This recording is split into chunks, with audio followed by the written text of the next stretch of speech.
A paz do Senhor a todos. Vamos dar início a mais uma Escola Bíblica Dominical.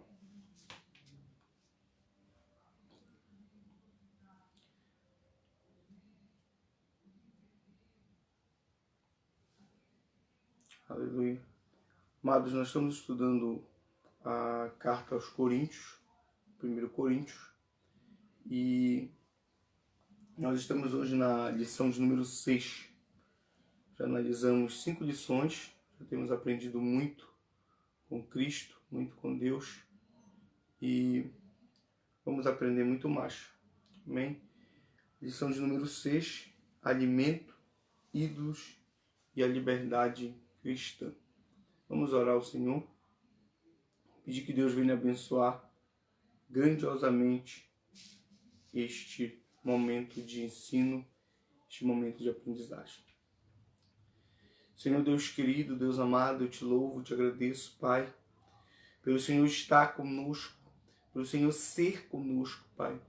Eu te peço, Deus, venha nos ensinar a cada dia, a cada momento, venha nos encher da Tua presença e da Tua graça, Pai, que nós possamos aprender da Tua palavra cada dia mais, que nós possamos aprender da Tua palavra cada vez mais, para a glória do Teu santo nome, Jesus, eu te peço, venha falar, Senhor, aos nossos corações, venha falar, Deus, às nossas vidas, em nome do Senhor Jesus, Pai, que nós possamos aprender mais e mais de Ti a cada dia, a cada momento, em nome de Jesus.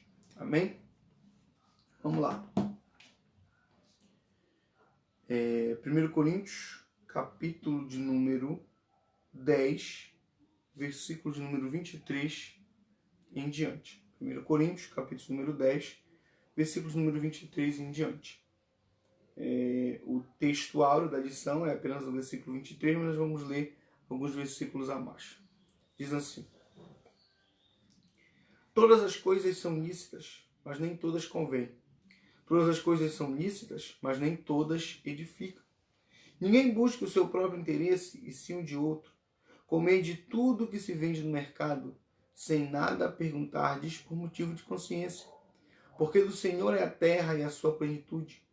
Se algum dentre os incrédulos vos convidar e quiserdes ir, comei de tudo o que for posto diante de vós, sem nada perguntardes por motivo de consciência. Porém, se alguém vos disser, isto é coisa sacrificada a ídolo, não comais, por causa daquele que vos advertiu e por causa da consciência. Consciência, digo eu, não a tua própria mente, mas a do outro. Pois que há de ser julgada a minha liberdade pela consciência alheia? Se eu participo com ações de graça, por que hei de ser vituperado por causa daquilo que dou graças? Portanto, quer comais, quer bebais, ou quer façais outra coisa, qualquer coisa, fazei tudo para a glória de Deus. Não vos torneis causa de tropeço, nem para judeu, nem para gentil, nem tampouco para a igreja de Deus.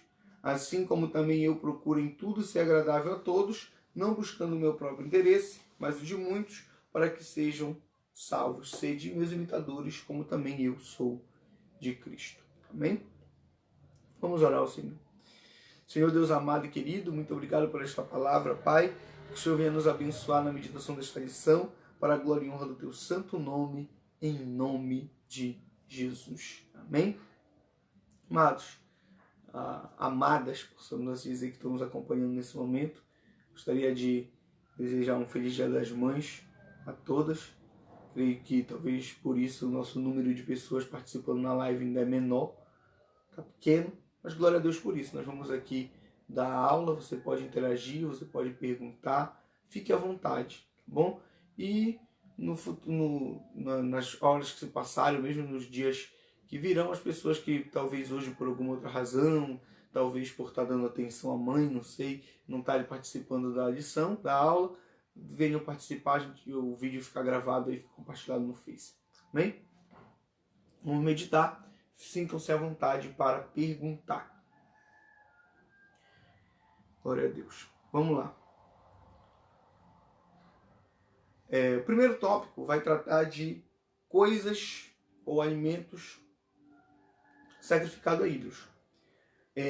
Essa lição ela vai tratar tanto do capítulo 8 como do capítulo 10 do livro de 1 Coríntios. O capítulo 9 vai ser tratado na lição posterior. Por quê?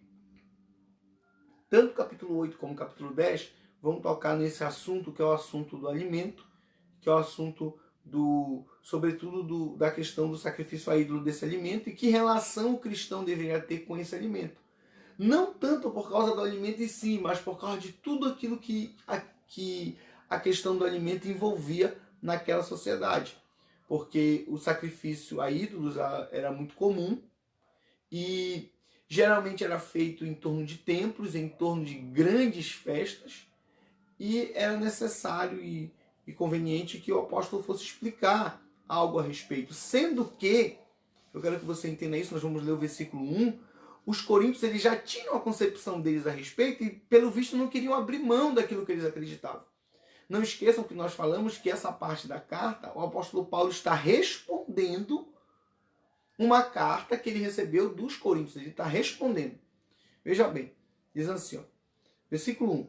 No que se refere às coisas sacrificadas a ídolos, reconhecemos que todos somos senhores do saber. O saber ensoberbece, mas o amor edifica. Olha só, todos somos conhecedores do saber, os senhores do saber. O apóstolo Paulo está dizendo com isso assim, ó, no que diz respeito a esse assunto, tanto vocês acham que já têm a compreensão adequada e o que se pode e o que não se pode fazer, como eu também acho que tenho a compreensão adequada. Então, todos nós nos consideramos senhores do saber. Porém, nós não podemos esquecer, nem vocês, nem eu, que o saber ensoberbece, mas o amor edifica.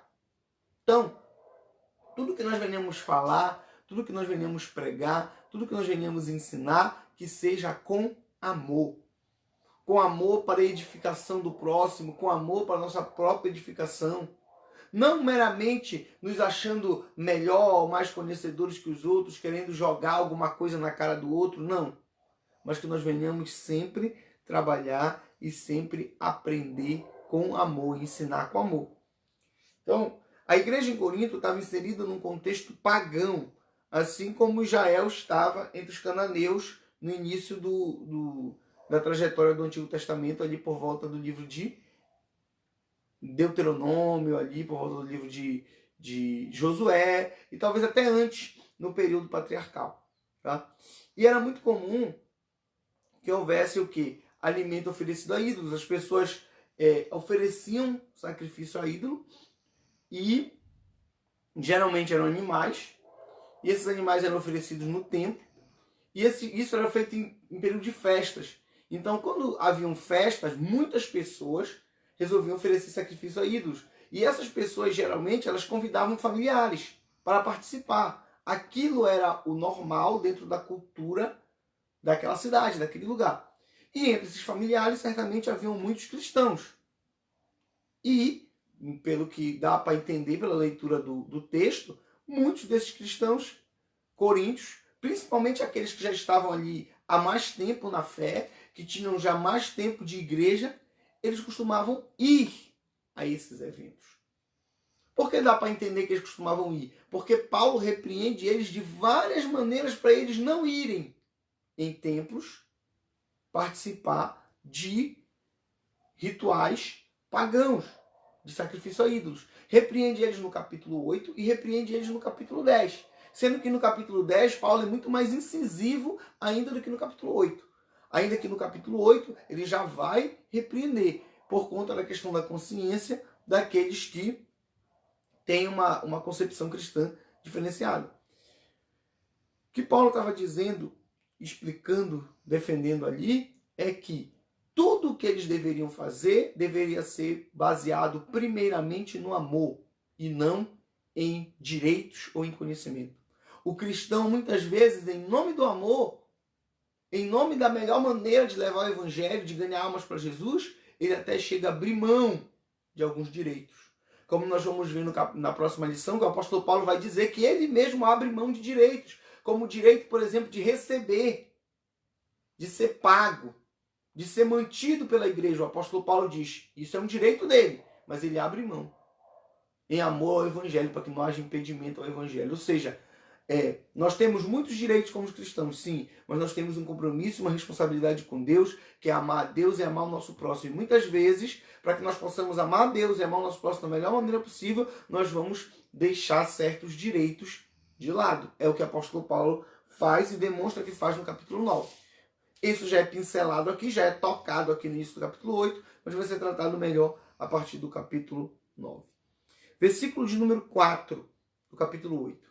Segundo subtópico, ídolos e Deus. No tocante à comida sacrificada a ídolos, sabemos que o ídolo de si mesmo nada é no mundo e que não há senão um só Deus.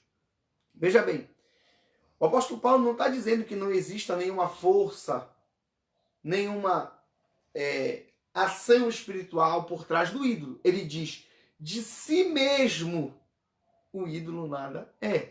E ele diz mais, porque nós sabemos que há um só Deus. Ou seja, quando aqueles pagãos ali se referiam aos seus ídolos como deuses, o apóstolo Paulo está dizendo para os coríntios, vocês estão certos em saber e entender que eles não são deuses. Porque ídolos não são deuses, há um só Deus. E vocês estão certos também em saber e entender que aquelas estátuas, que aquelas imagens, aquelas representações, de si mesmo, elas não são nada, e de si mesmo, elas não representam nada. Porém, no capítulo de número 10, o apóstolo Paulo vai dizer o que há relativo à idolatria. E por que é tão importante fugir da idolatria? No capítulo 8, ele vai falar do amor, e nós vamos ver isso ainda com um pouquinho mais de detalhe. Tá? Ele vai dizer que é muito importante nós atentarmos para a consciência do outro. Se na nossa consciência nós já estamos livres de qualquer coisa, se na nossa consciência a gente pode comer qualquer coisa porque a gente dá graça e Deus abençoa, mas que nós temos que tomar cuidado e ter entendimento com a consciência do outro. Baseado em quê? Que aqueles alimentos serão sacrificados a ídolos.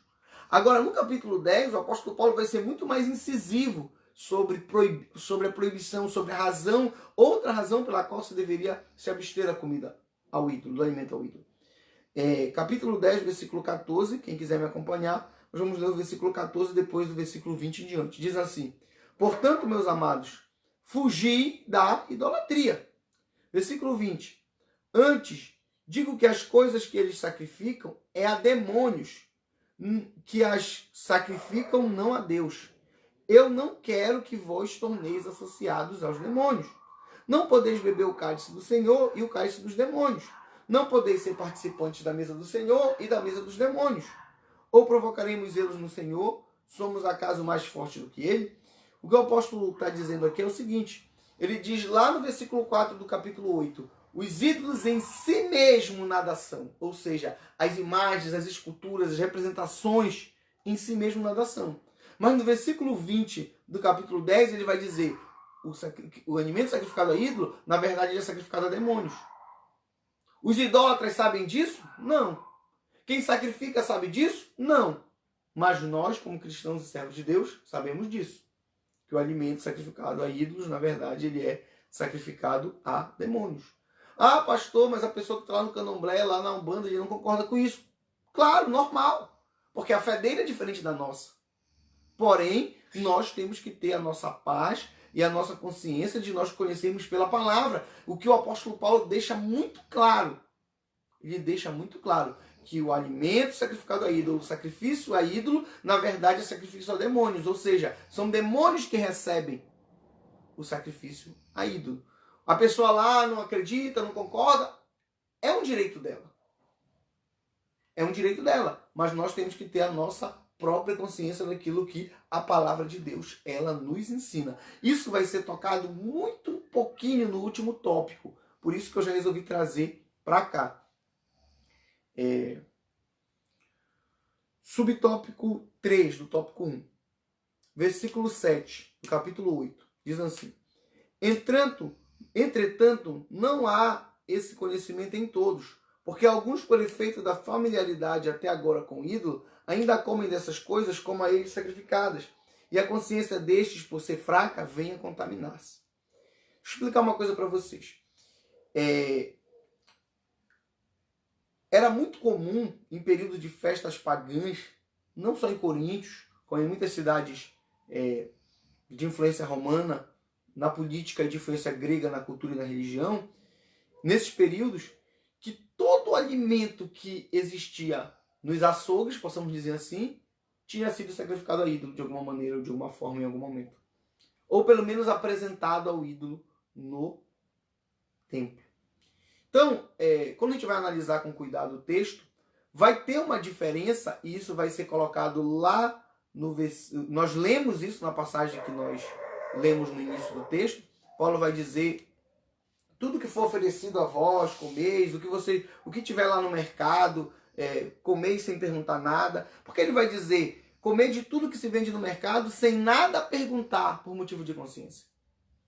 E depois, quando ele diz assim, quando você chegar na casa de alguém, comer de tudo sem nada perguntar por motivo de consciência. Por quê? Porque ele estava dizendo assim, porque eu sei que no mercado é muito comum e às vezes é só o que há, comida sacrificada a ídolo. Então vocês vão lá, compram e comam.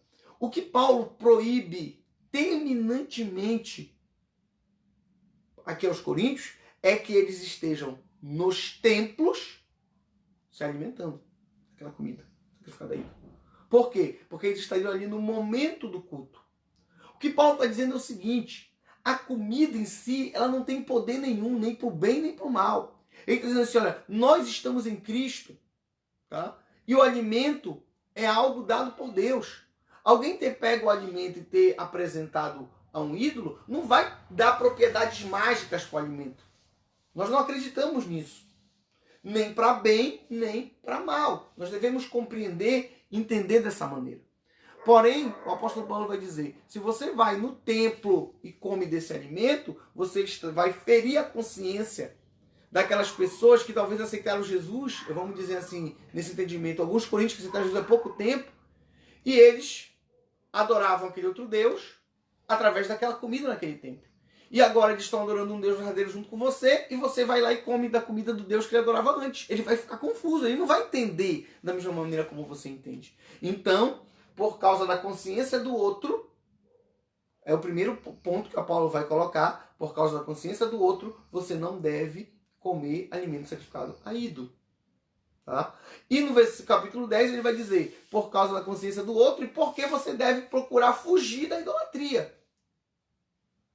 Por que ele vai dar tanta importância à consciência do outro? Quando ele fala nos fracos, no capítulo de número 10, no capítulo de número 8, ele está falando dos fracos, ele está se referindo a pessoas cristãs. No capítulo de número 10, quando ele diz nada pergunteis, ele está geralmente se referindo a pessoas não cristãs. O que Paulo está dizendo aqui é o seguinte: chega ali um adorador de Zeus, vamos dizer. Aí ele sacrificou um alimento a Zeus. Para ele, aquilo ali é a maneira dele de cultuar e adorar. Inclusive, o apóstolo Paulo vai até fazer uma comparação com a Santa Ceia, com a mesa do Senhor. Ele vai dizer assim, você não adora a Deus, você não busca a Deus, não tem comunhão com Deus através da ceia do Senhor? Pois é, para o idólatra, ele tem comunhão com o Deus dele, ainda que não seja um Deus verdadeiro, através daquele sacrifício. Então, se um adorador de Zeus, possamos dizer assim, ele oferece um alimento, coma. Agora, se ele dissesse, olha, isso daqui eu ofereci a Zeus, você deve evitar de comer. Por quê? Porque para aquele adorador de Zeus, comer aquele alimento faz parte do culto. Entenda que o alimento sacrificado a ídolo e comer o alimento sacrificado a ídolo fazia parte do culto pagão. Fazia parte do culto. Tanto que era comum se fazer isso dentro dos templos. Podia sim ser levado uma parte para casa, ser levado para o mercado, sim. Mas o comum, o mais comum, era que isso fosse feito dentro do templo. Alimento sacrificado a ídolo era sacrificado e comido dentro do templo. Na nossa cultura hoje, o que nós temos que seria similar a isso, próximo aqui no nosso estado, na nossa região? As religiões de matriz africana, como por exemplo a Umbanda, como por exemplo o Candomblé, elas ainda têm esse mesmo rito. Tem as divindades lá, na Umbanda os guias, no Candomblé os orixás, que para eles são divindades, mas para nós nada mais são do que enganação e na verdade o que há por trás daquelas divindades são demônios. Ah, eu não acredito nisso. Amém. Direito deles. Mas estou pregando aqui com base na palavra. O que há por trás de ídolos são demônios. Tá? E é o que Paulo diz. E Ali, quem conhece, ou quem já ouviu falar, ou quem tem conhecimento de alguém próximo nessas religiões, ou talvez alguém que já veio desse mundo, que agora aceitou Jesus, esteja vendo esse vídeo, você sabe que os rituais acontecem no culto. Vamos dizer assim, ali no terreiro, no barracão, se faz aquele alimento, se oferece aquele alimento, e dentro da lógica daquele culto se come aquele alimento. Isso é um tanto similar ao que ocorria em Coríntios. Então, se nós queremos fazer uma comparação direta entre o alimento sacrificado aí de Coríntios e o alimento sacrificado aí dos hoje, nós teríamos que comparar com Umbanda ou Candomblé. Seria mais ou menos como Paulo estivesse dizendo hoje para nós, o que para nós vai parecer muito óbvio, mas para os coríntios naquela época não era tão óbvio, dizendo assim, olha, irmão, você que é crente, aceitou Jesus, você não pode ir lá no terreiro de Candomblé e comer o alimento sacrificado ao orixá fulano de tal, ao orixá fulano de tal. Porque aquele alimento é sacrificado e é comido como um culto e adoração. É esse o comparativo que nós temos que entender e fazer. Eu sei que existe aí uma outra dúvida que paira na cabeça das pessoas, eu vou comentar ela daqui a pouquinho, que diz respeito aos alimentos no período do Círio de Nazaré. Mas eu vou comentar isso depois. Vamos lá. Tópico 2. O amor ao próximo. Vede, porém, que esta vossa liberdade não venha de algum modo a ser tropeço para os fracos. Versículo 9 do capítulo 8. Tá? Versículo 13 do capítulo 8, subtópico 2. Não ao individualismo. E por isso, se a comida serve de escândalo ao meu irmão, nunca mais comerei carne, para que não venha a escandalizá-lo. Então veja bem, no capítulo 8, o apóstolo Paulo nem tocou ainda no quesito da idolatria propriamente dita. O apóstolo Paulo nem tocou ainda no quesito de que a comida sacrificada a ídolo, na verdade, é sacrificada a demônios. Mas sem tocar nisso, ele já justifica, já dá o primeiro argumento de por que não comer aquele alimento nos templos. Por quê? Por causa da consciência dos irmãos. Sim, você acha que você é forte na fé e você sabe que essas coisas não têm poder sobre você, porque o sangue de Jesus te purifica, porque você está liberto do mal. Amém. Mas tem pessoas na igreja, isso que Paulo está falando aqui, preocupado com a igreja, que acabaram de sair desse tipo de culto. E talvez você mesmo pregou ele sobre Jesus e disse para ele largar esse culto e vir para Jesus. Agora tu vai e come lá no mesmo culto que tu disse para ele largar.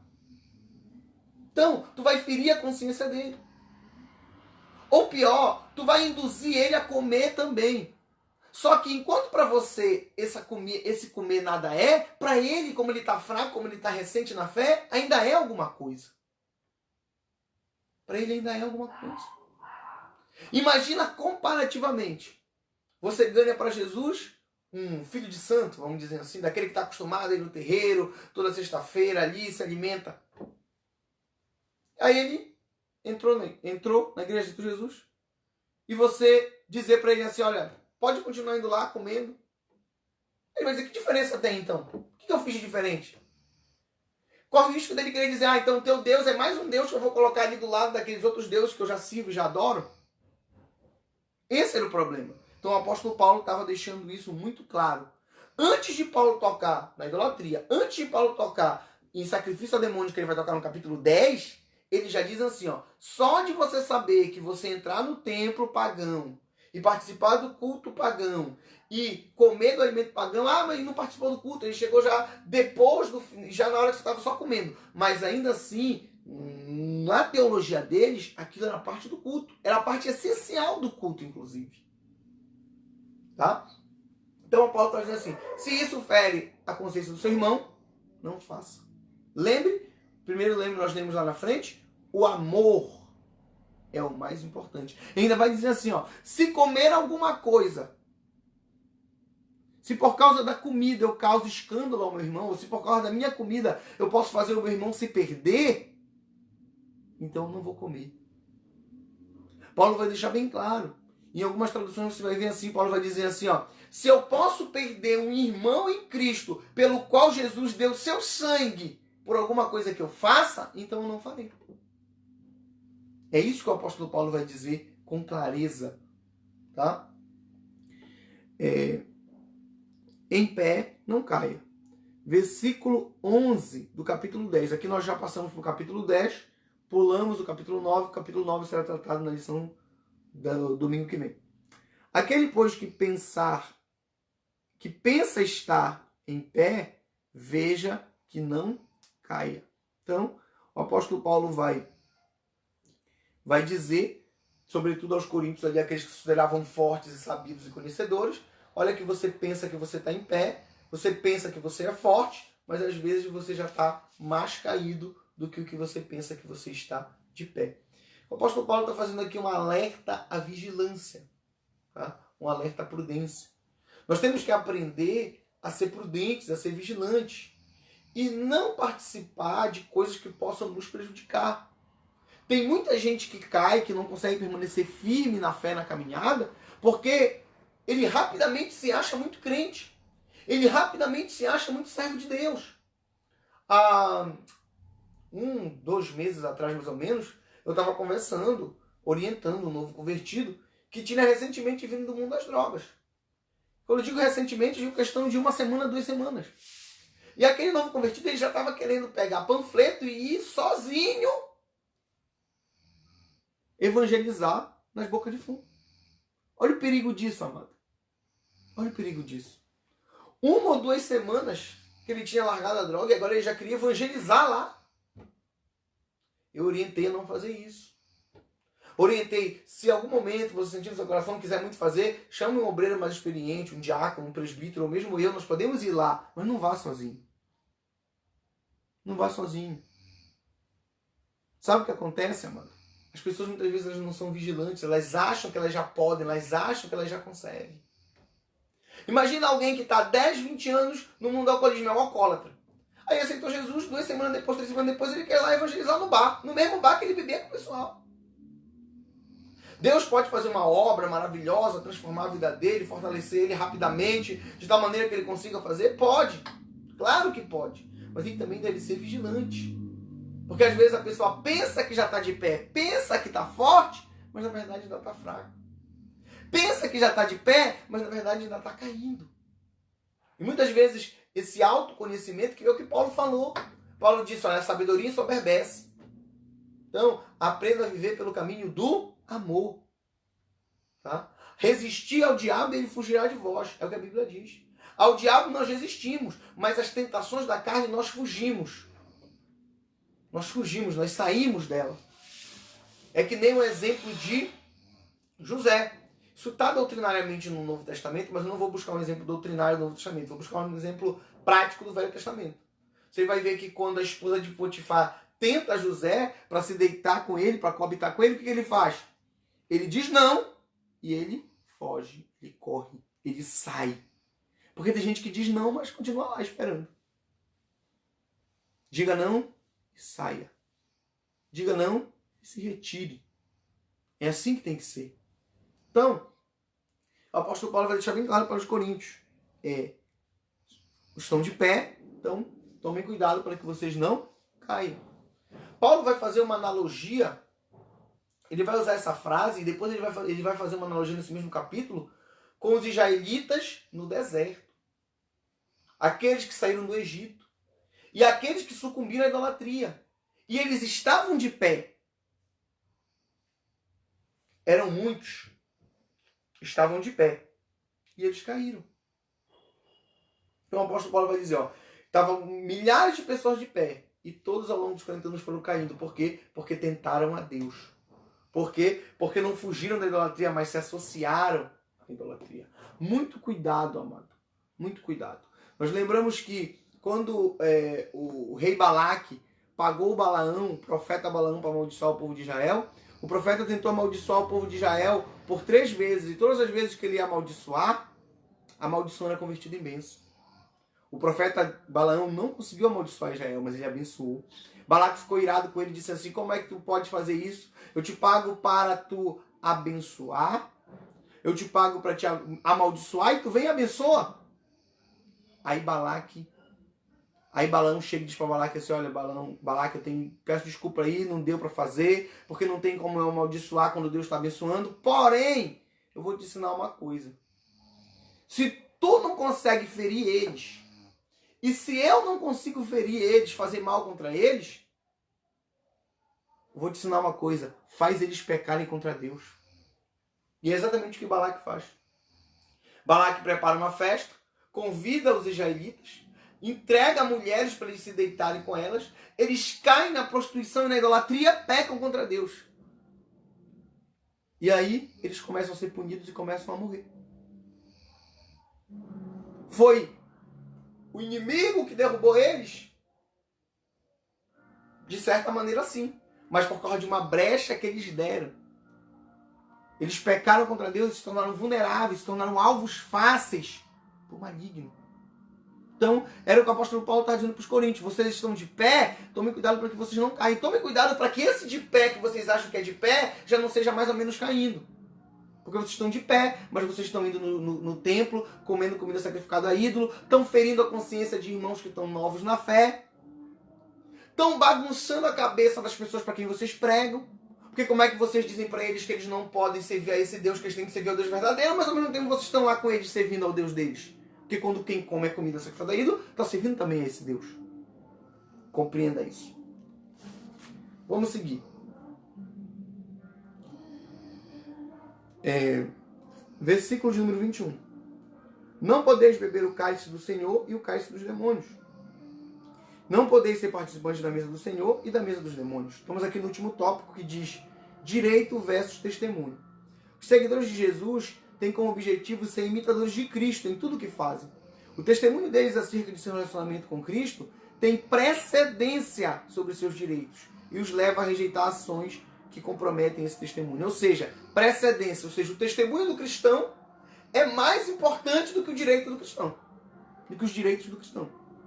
Então, em primeiro lugar, você deve preservar esse testemunho, porque esse testemunho é uma pregação para as vidas, para as pessoas.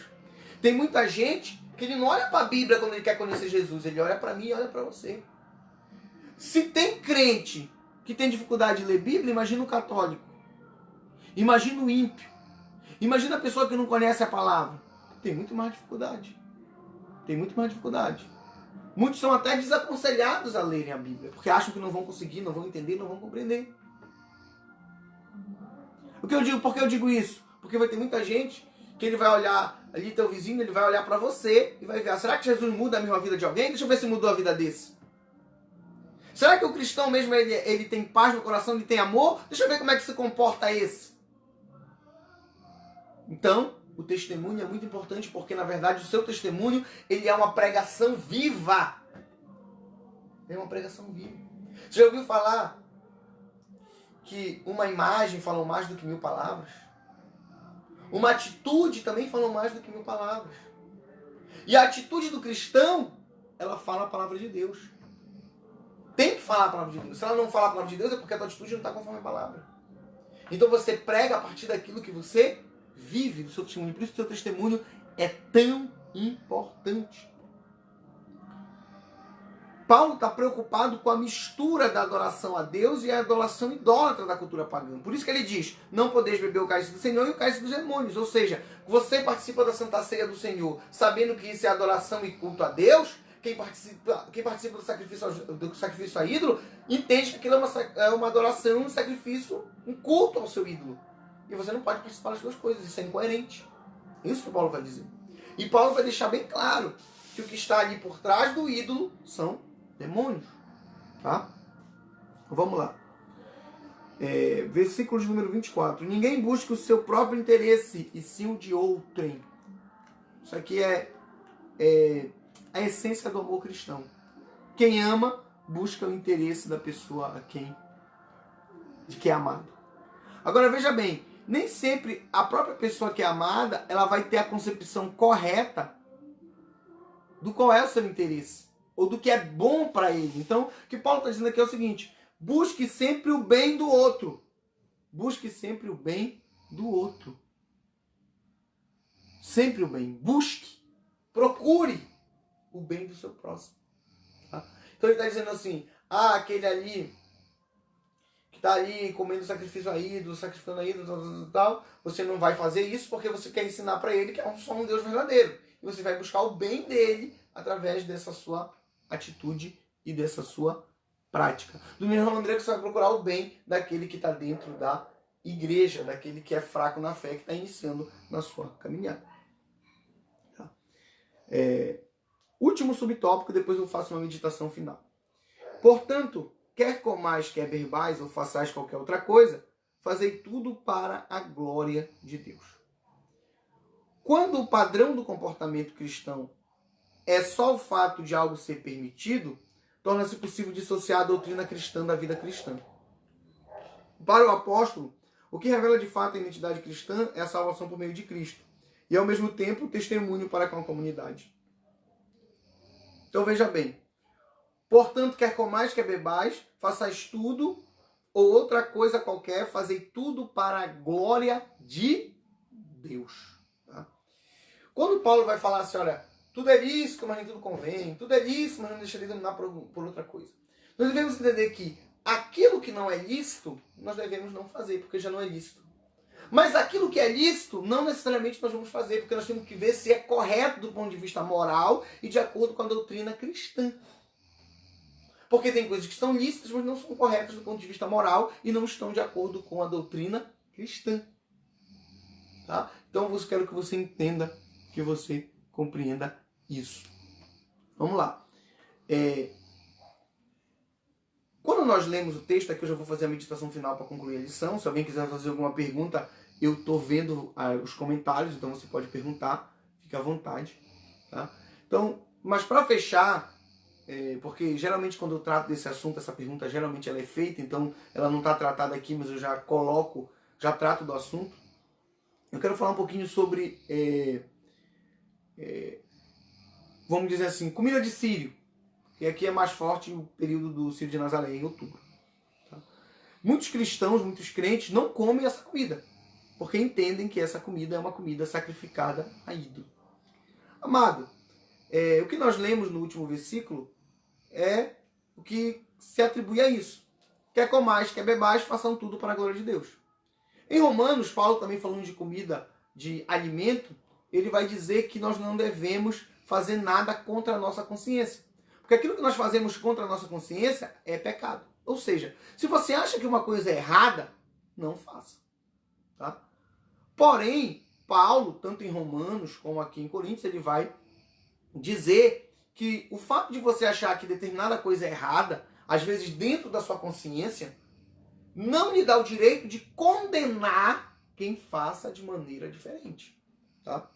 Veja bem, nós estamos trabalhando aqui coisas que são que estão aqui no vamos dizer assim, no limite daquilo que nós devemos entender e naquilo que nós devemos compreender, tá?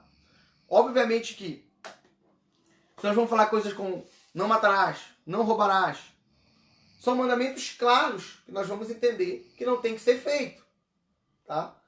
Agora, quando nós falamos em coisas que tem um quê de subjetividade, é importante nós termos a paz com a nossa consciência. Eu entendo que, de acordo com o texto bíblico e com o que a Bíblia ensina sobre alimento sacrificado a ídolos, que as comidas do Círio não são comidas sacrificadas a ídolos. Aí você vai dizer, pastor, você está dizendo que então as imagens de escultura não são ídolos? São. Eu entendo que são. Os católicos acham que não, eles dizem que é veneração. Esse foi um termo inventado há mais de 1000 anos depois do início da igreja. Tá? Entendo sim que as imagens se tornaram ídolos. Entendo isso. Porém, o alimento que nós vemos em período de Círio não é um alimento sacrificado a ídolo. Não tem as mesmas características que nós vemos, por exemplo, nos templos pagãos, nos templos de Roma, de Coríntios, ou mesmo que nós vimos hoje na Umbanda ou no Candomblé. Você não vai ver nenhum padre matando um pato, sacrificando ele a Nazaré para alguém fazer no Tucupi. Você não vai. Você não vai ver ninguém benzendo maniçoba e apresentando a maniçoba para poder ela ser consagrada ao fulano ou ao ciclano. Quem é católico, quem já foi católico, sabe disso. E até quem não é católico, se você conversar com católicos, se você procurar saber, se você assistir, sei lá, uma missa lá no período do Círio, você vai ver que não existe nenhum ritual de sacrifício, nem de oferecimento de alimento as imagens. Então, eu posso entender como cristão, como crente, eu acho mais adequado nós entendermos assim, ainda que eu respeite a opinião dos católicos que não vão concordar conosco, que aquelas imagens são ídolos. Sim, nós vamos entender isso, porque essa ideia de veneração foi uma ideia inventada depois. Tá? E quem se ajoelha e beija e diz que curou, que fez milagre, que é até contrário à própria teologia católica. Porque se você for um dia se aprofundar na teologia católica, você vai ver que teologicamente os católicos não admitem, teologicamente, entenda. Geralmente isso daí não chega nem ao conhecimento do católico comum. Mas teologicamente a Igreja Católica não admite dizer que Nazaré curou alguém. Seria Deus que curou, seria Jesus que curou. Mas os católicos falam e ninguém repreende ninguém e continua por isso mesmo. Então se tornou uma idolatria. Tá? Agora, uma coisa é ser ídolo, outra coisa é ser comida sacrificada a ídolo. Comida sacrificada a ídolo teria que ser sacrificada dentro do templo, sacrificada dentro do ritual. Teria que ser, por exemplo, dito assim, olha, o católico é obrigado a comer o tucupi, é obrigado a comer maniçoba, você tem que comer, senão você está pecando, você está errando. Aí se qualificaria como uma comida sacrificada a ídolo. Como não existe nada disso, o que nós temos produzido simplesmente é o seguinte: comidas típicas paraenses. Você sabe que esse período envolve um turismo muito grande. Pessoas de vários lugares do mundo vêm para cá, pessoas de vários lugares do país vêm para cá, pessoas de vários lugares do estado vêm para cá. E se aproveitou e se colocou vários tipos de comidas típicas paraenses e foi atribuída como comidas típicas também do Sírio. Mas não são alimentos sacrificados a ídolo. Não são. Porque não existe nenhum rito dentro do catolicismo, não existe nenhuma ordem dentro do catolicismo para que isso seja feito. Não são. Ah, pastor, mas ainda assim eu aprendi, eu sei que tem muito crente que aprendeu desde muito cedo a não comer esses alimentos. E se você acha que o mais adequado é que você não coma, não coma. Se dentro da tua consciência ou dentro da tua família cristã, vocês já decidiram que não come esse alimento nesse período, não coma.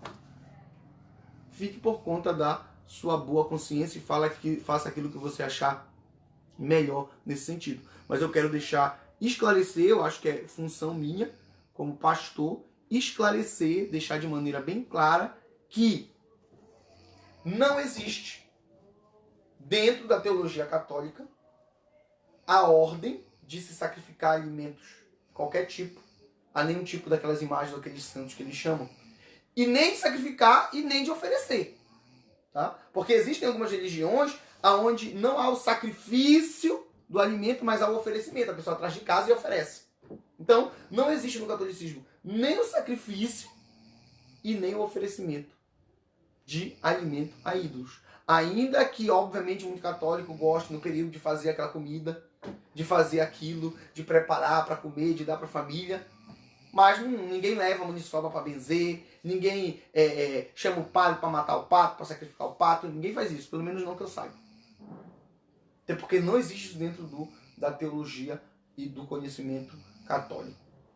Tá? Então eu quero que você compreenda e entenda isso. Por isso que eu dei o exemplo de Umbanda e Candomblé como exemplos mais parecidos com a questão do sacrifício ainda. Porque aí sim, no Candomblé, na Umbanda, existe de fato o sacrifício de animais. Você sabe que existe, questão ali, o animal mais famoso de morrer nesse negócio é a galinha, você sabe disso. Existe ali dentro do terreiro, dentro do lugar de culto, porque o terreiro é o templo, é o lugar de culto deles, o barracão do culto lá deles. Eles sacrificam, eles matam o animal, eles preparam o animal. Inclusive, dentro da teologia deles, do conhecimento deles, existem certos alimentos que só o fulano pode fazer, existem certos alimentos que só o ciclano pode fazer.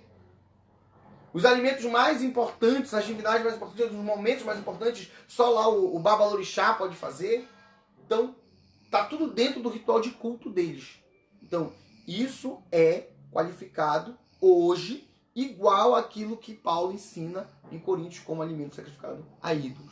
Quanto à questão do catolicismo, não entendo que seja qualificado comparativamente ao que Paulo está falando em Coríntios e Romanos como alimento sacrificado a ídolos. Não estou dizendo que as imagens não devem ser entendidas pelos cristãos como ídolos, porque eu entendo que porque foram feitas, estão sendo usadas dessa maneira. Agora, uma coisa é serem ídolos, outra coisa é que alguém esteja indo lá apresentar, sacrificar e apresentar alimento. porque era isso que se fazia no ambiente pagão. Sacrificava, matava o animal. Depois apresentava o alimento, o animal, se apresentava aquele alimento para o ídolo. Eram duas etapas, sacrifício e apresentação. Em alguns ambientes pagãos não tinha sacrifício, mas tinha apresentação. A pessoa pegava lá de casa, ia lá, levava e apresentava no templo. Você sabe, ou se você não sabe, você vai saber agora, que no catolicismo não existe isso. Nem o sacrifício e nem a apresentação. Tá? O que existe é simplesmente um costume, tá? Que não envolve reza, não envolve oração, não envolve mandamento, não envolve sacramento relativo a comer certos tipos de alimento, mas também não é uma obrigação. Tá? Acredito que a única obrigação que eles têm em termo alimentar no catolicismo é aquelas obrigações relativas a peixe no período da quaresma, no período da Semana Santa e no período das sextas-feiras. Tá? Mas não é esse o ponto que nós estamos tratando aqui. Eu acho que o que mais mexe na cabeça das pessoas é a maniçoba e o pato no tucupi no sírio. Tá bom? Ah, pastor, mas mesmo assim, na minha consciência, eu acho que não devo comer porque aprendi que não devo. Então, amém. Não coma. Fique à vontade. Não estou mandando ninguém comer ou deixar de comer nada. Não esqueça que quer comamos, quer bebamos, quer não comamos, quer não bebamos, que tudo seja para a glória de Deus. Amém? Se alguém tiver alguma dúvida, pode fazer. Se alguém tiver alguma dúvida, às vezes, nesse assunto que é um pouquinho espinhoso e não quiser fazer aí no grupo, mas quiser fazer para mim no privado, pode fazer também, fique à vontade, tá? O meu número, acho que a maioria dos irmãos e das irmãs tem, para quem não tem, é 987063910. Você pode perguntar alguma coisa sobre esse assunto ou sobre qualquer outro assunto. Eu garanto para você que não vou inventar uma resposta. Se eu não souber, eu vou lhe pedir um tempo, vou pesquisar, vou consultar com quem sabe e vou lhe dar uma resposta a mais adequada que possível. E se eu souber, claro que eu vou responder para você logo adiante. Tá? Temos ali um comentário ali da irmã Elaine, uma pergunta. Ela diz assim: o que é lícito diz respeito à lei dos homens ou à lei de Deus? Eu acho que diz respeito às duas coisas, tanto a lei dos homens como a lei de Deus, aquilo que é lícito. Tá? Sendo que, no que diz respeito à lei de Deus, ela prevalece a lei dos homens. Se houver contrariedade frontal entre a lei dos homens e a lei de Deus, nós vamos prevalecer com a lei de Deus. Amém? Porém, como eu disse, expliquei antes, o lícito é apenas o primeiro parâmetro. Porque o que for ilícito, geralmente nós não iremos fazer. Tá? A não ser que nós tenhamos aí um confronto entre a lei dos homens e a lei de Deus que nos permita fazer. Porque, por exemplo, se chegarem algum dia, é proibido falar no nome de Jesus. Seria ilícito se nós desobedecêssemos pela lei dos homens, mas seria contrário à lei de Deus. Então nós deveríamos ficar com a lei de Deus. Mas o primeiro parâmetro é lícito ou não é lícito? É ilícito. Em regra, o ilícito você não faz. Agora, é lícito? Significa que você tem que fazer? Não, você ainda vai analisar. É correto do ponto de vista moral, de acordo com a doutrina cristã? Vai fazer bem para mim? Vai fazer bem para o meu próximo? Ou será que vai machucar o meu próximo? Vai machucar a igreja? Vai causar problema? Se você chegar a essa conclusão, é mais gente você não fazer. E é ideal você fazer essa análise sempre, porque não adianta a gente querer ficar botando lista taxativa de tudo que o homem, que o cristão e que a mulher não pode fazer, porque isso não vai dar em canto nenhum. Nós temos que apenas ter prudência e ter inteligência, tá? Para saber analisar. Por exemplo, assistir novela. Eu já dei esse exemplo, acho que em alguns cultos, não sei se em live. Assistir novela. É lícito ou não é lícito? Ilícito não é, né? Não é crime, né? Na Bíblia também não fala contra. Tá? Então podemos entender que é lícito. A irmã pode assistir novela, o irmão pode assistir novela, o pastor, o missionário pode assistir novela? Pode, claro. Agora, vamos ver. Que a pessoa resolveu viciar em novela. Aí ele assiste novela de segunda a sexta ou de segunda a sábado, não sei como é que funciona o horário. De 7 até as 10. Todas as novelas que passam. Bem na hora do culto. Aí agora ele não vai mais para culto nenhum, não adora a Deus, não busca o Senhor, porque ele assistiu novela. Aí eu pergunto para você, nesse caso, é lícito? Continua sendo lícito. Mas é conveniente? Claro que não. Então, se torna um pecado. Tá? Então, você tem que saber lidar com as coisas e fazer da melhor maneira possível. Como nós já lemos aqui, a cooperadora Cátia acabou de lembrar, tudo é lícito, mas nem tudo convém. E tudo é lícito, mas nós não podemos deixar nos dominar por nada, porque nós somos servos do Senhor, dominados por Cristo e pela palavra de Deus. Amém? Se não tiver mais nenhuma dúvida, nenhuma pergunta, eu oro para nós encerrarmos essa aula. Amém. Vamos orar para encerrar essa aula, abençoando a sua vida. Quero orar também por todas as mães. Convido a todos a estarem presentes no culto à noite, a partir das 19. Tá? Vai ter louvor, vai ter adoração a Deus. Quero trazer uma palavra aqui voltada às mães, voltada ao Dia das Mães. Tá? Nós temos que aprender a honrar as pessoas que Deus coloca em nosso caminho. O amor de Deus, ele é um amor tão maravilhoso. E o amor de mãe é um amor tão tremendo que, por não haver uma palavra específica para traduzir o amor de Deus no hebraico geralmente é traduzido por amor, a palavra Hashem, que na verdade significa amor de mãe, amor de útero, amor da mãe. Então daí você já entende o papel, a importância e o valor que a Bíblia, que Deus reconhece a mãe e ao amor de mãe. Vamos encerrar essa aula, fazer oração, abençoar a todos vocês. Feliz Dia das Mães, tá? E logo à noite nós continuamos e eu convido todos a fazerem presente. Senhor Deus querido e amado, muito obrigado por esta aula, por este momento de aprendizado na Tua presença. Fortalece nossos corações, fortalece nossas vidas. Nos ensina, Pai, cada vez mais a aprender contigo, a nos fortalecer na Tua palavra, Pai. Nos ensina, meu Deus, a viver em comunhão plena contigo. Abençoa, meu Pai, todas as mães, Senhor, nesse momento tão difícil, Deus, no qual muitas mães não podem estar próximo dos seus filhos, Pai. Eu te peço, venha confortar, venha consolar, para a glória do Teu santo nome, Deus, em nome de Jesus. Amém? Que a graça do nosso Senhor Jesus Cristo, o amor de Deus, a comunhão e a doce consolação do Espírito Santo seja sobre toda a igreja e a mesma diga amém. Deus abençoe a todos. Aguardo vocês logo mais à noite no nosso culto.